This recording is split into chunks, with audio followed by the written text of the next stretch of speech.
that bauble from Sheila's megascope? Mm-hmm. My final prank. I switched the diamonds. The one in the megascope has a flaw, minute, but just large enough to warp the teleport. The Emperor's magic theorists assured me the effect would be spectacular. I let her escape. You're heartless. You've no idea what the Royal Witch Hunters have in store for her. A lot of pain for a long time. I don't doubt it. So, ready to lay your cards out on the table? No matter the game, there comes a point when all the players need to show their cards. I love that moment. But first, vodka. I suppose my throat's a little dry. In that case, let's drink to old friendships.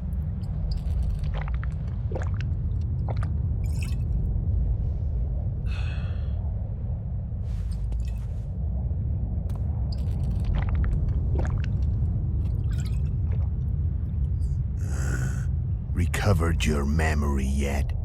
Not entirely. Remember how we first met? Yeah, I saved your life. Couldn't think of a nicer way to pay me back? Frankly, I couldn't. I mean, taking care of another man's woman, Yennefer. I can't fathom what you saw in her, but I suppose there's no accounting for taste. The winter solstice 1270. Midinvern, the night of magic. Letho wasn't lying, the hunt had stopped. At the Hanged Man's Tree, the spectral riders selected from among those they had taken. Yennefer was among them. A wraith cannot be killed, only driven away. Every witcher knows that. Yet the riders fell beneath the blows of our witcher's blades. Crimson blood flowed from under their dead men's armor. We could not kill them all. They were simply too many. A stalemate. He was different from all other elves. There was no shame in his gaze. He had never suffered persecution. He had endured no massacres. Humans had not taken his land. This elf was not of this world. He was an invader. We struck a deal. My soul for that of Yennefer. He agreed without hesitation.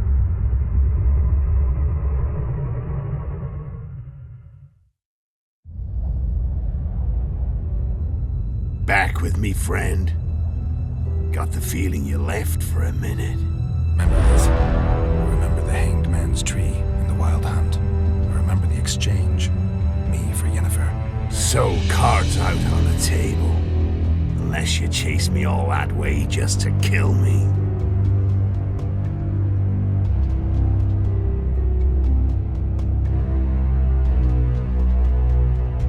I chased you for lots of reasons. You owe me some explanations to start with. Let's say I do.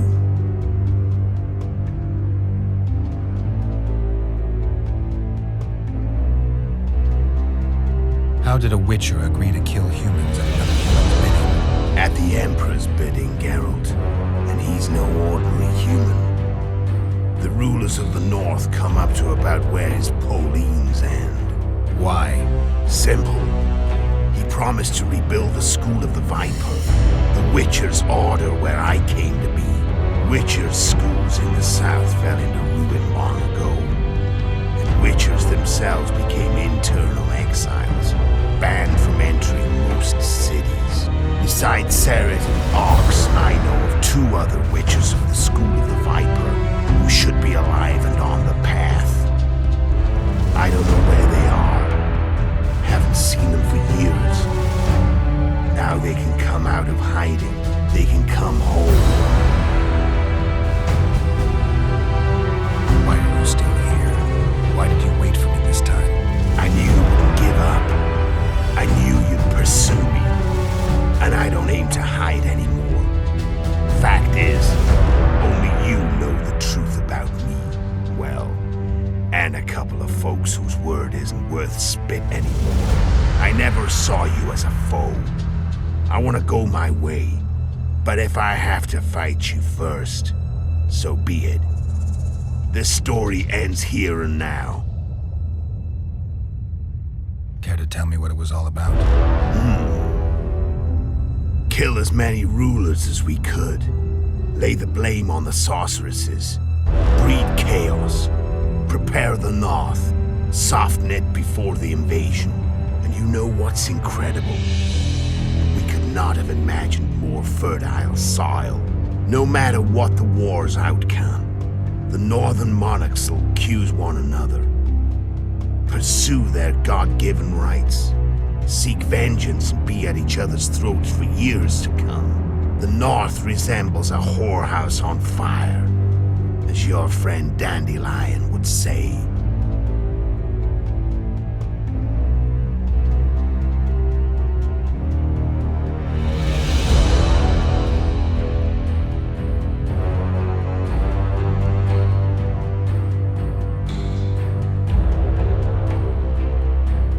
Shame you didn't take a shot at Henselt yourself.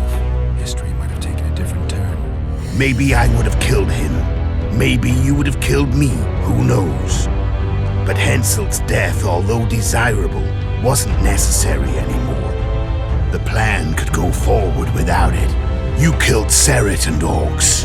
Damn shame as I see it. Two good witchers. They were murderers, Letho, just like you. Don't change the subject. Right. I was on my way to Loch Muin by that time. I had to prepare, inform that prune Schiller to the plan. Everything had to play out perfectly. There was no room for error.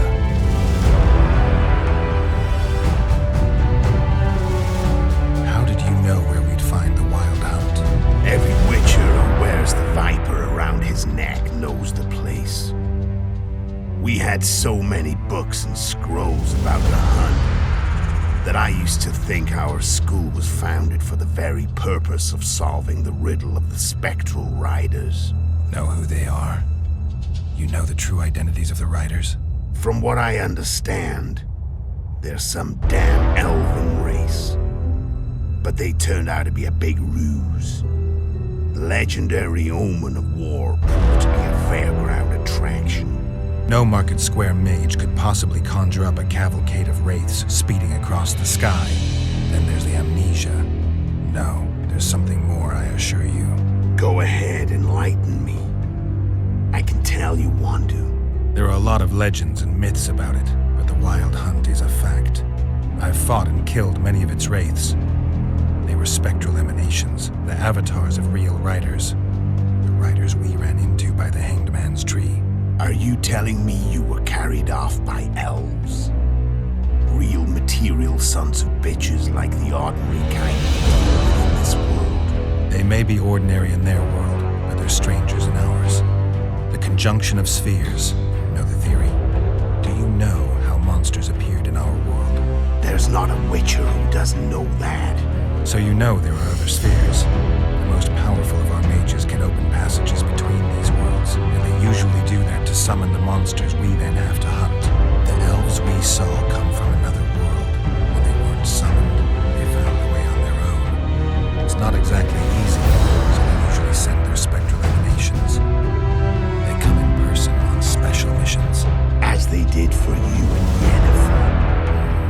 So elves from another world and their trained wraiths. What did they want from you? I've got an idea, but that's not your concern. Tell me about Yennefer. What happened after I departed? She was feverish for several days, delirious, in agony. We thought that was it. She was on her way out. Somehow she recovered. But even then she was disoriented. Amnesia like you. What then? Well, the woman turned out to be quite a character. Throwing temper tantrums, trying to seduce orcs, trying to drive a wedge between us. After you so nobly sacrificed yourself, we thought it'd be dumb just to leave her somewhere. She wouldn't have survived more than a month. The whims and vigor of a duchess, but she was just a sorceress with no memory. We were in the heart of the Empire. And as I'm sure you know, Geralt, In Nilfgaard, mages who behave like that either drop their bad habits quickly, or are drawn and quartered by horses in the middle of Victory Square. So I heard. So we set out, wandered through the provinces.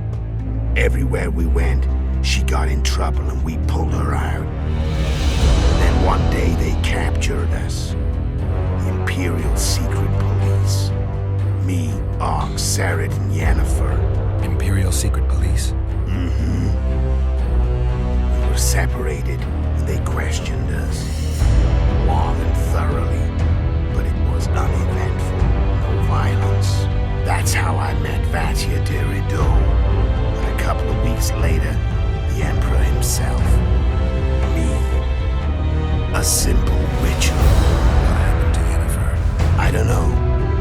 Never saw her again. The Emperor offered me a mission in the Northern Kingdoms. As for Yennefer, I had the feeling she was somehow important to me. As I see it, they learned of a watch for her. Those Imperial spooks have their ways. All I heard is that Vatia had his men watch Yennefer closely throughout the time she was in the palace.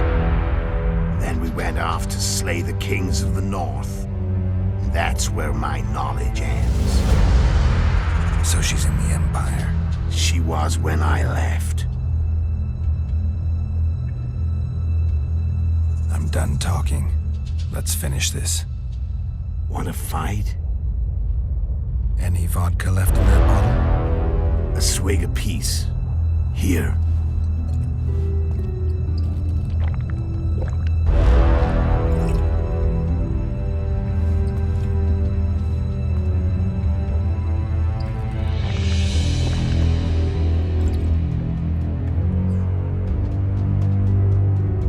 The Imperial army is probably crossing the Yaruga as we speak. Pure pandemonium will ensue. The North's finished. Time to go south, where the good life awaits. You're a fool, Letho. Both you and your Emperor are forgetting one thing. Misfortune brings people together. Very shortly, the North could be united like never before. Thanks to me. But that's just not my concern anymore. I'm not your foe. I never was. Let me walk away and I will. You'll never see me again. Force me to fight, and this time I'll kill you.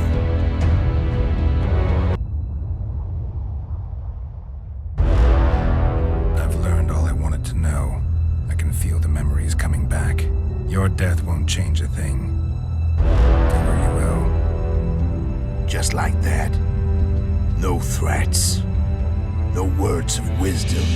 You going or not? Farewell, Geralt.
The Witcher had traveled far and wide in search of the Kingslayers.